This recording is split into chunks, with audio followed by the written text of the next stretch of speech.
Hello there all you wonderful web-wandering beasts, Brandon Valentine, the Pretentious Fiend here, and we're here with a little bit of a track review. Today with, of course, Chemtrails Over the Country Club by, of course, Lana Del Rey. Which I gotta admit, when I first heard that name, I thought, okay, but it grew on me very fast and I kind of like the ominous tone that it sets. This idea that whilst you have this idyllic picture of wealth in the American dream, overshadowed by something poisonous and loaded with a sense of foreboding. And so I'm very keen to see what the next installment of her artistic career is. But before I put my headphones on and listen through the track and let you all know what I think, make sure to be kind, rewind, like, share, subscribe.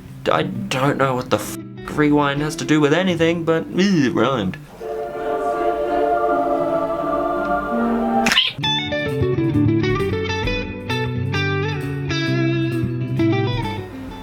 Straight off the bat, it's a very solid sense of drama that you would of course expect from Lana Del Rey. Starting off really softly and somberly and gently with some simple piano and just a minor sixth, minor seven, first chord progression, something really simple that we've all heard a lot of times.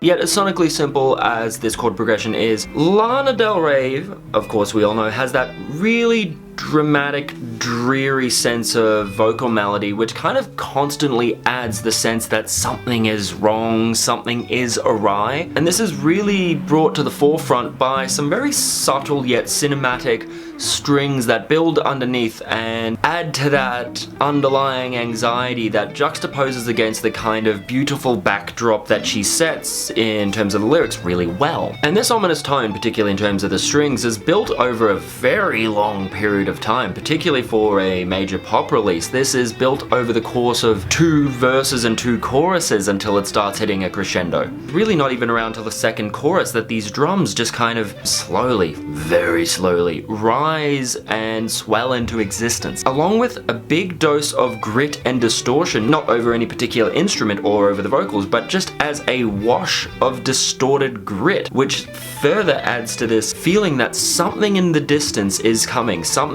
overshadowing this American suburban dream. And just at the point where in terms of volume and grit and compression and distortion, that you think that this song is going to rocket off and go into some big thematic chorus or a big outro, it just breathes out very slowly and boils down into this just long, slow, patient drum outro. And it's a very different end to how I thought this song was going to go. And I'm always happy for a surprise, particularly in a pop song. It's a very strange kind of sonic structure for a pop track to have in terms of this entire song build where it's just all dedicated to one point and then the rug gets pulled from under your feet. Vocally, you know what to expect. We've all heard a Lana Del Rey song, we know her style. Low, slow, and intimate tends to be the holy trinity of Lana Del Rey vocal rules. But on this track, it's a more folk-influenced, higher register singing that I'm really quite taken with, that comes in around the second half of the first verse. Like the tones you hear when she sings the lines,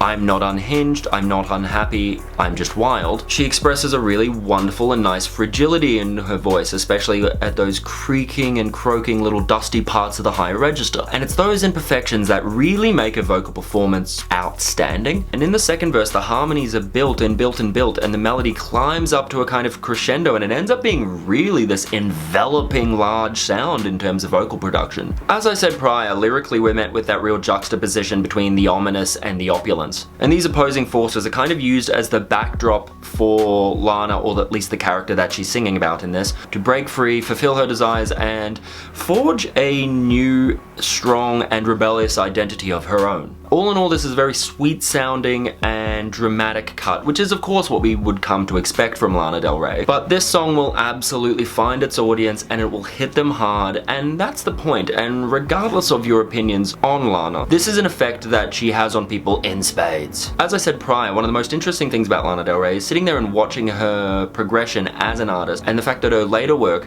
tends to be among her best. And so we do act quite hopeful about new releases. And here's hoping that that theme of the opposition of opulence and ominous ends up being a running aesthetic throughout the album to come. But most importantly, what did you think about it? Let me know in the comments. Let's discuss. Brandon Valentine here, the Pretentious Fiend. I'll catch you all next time.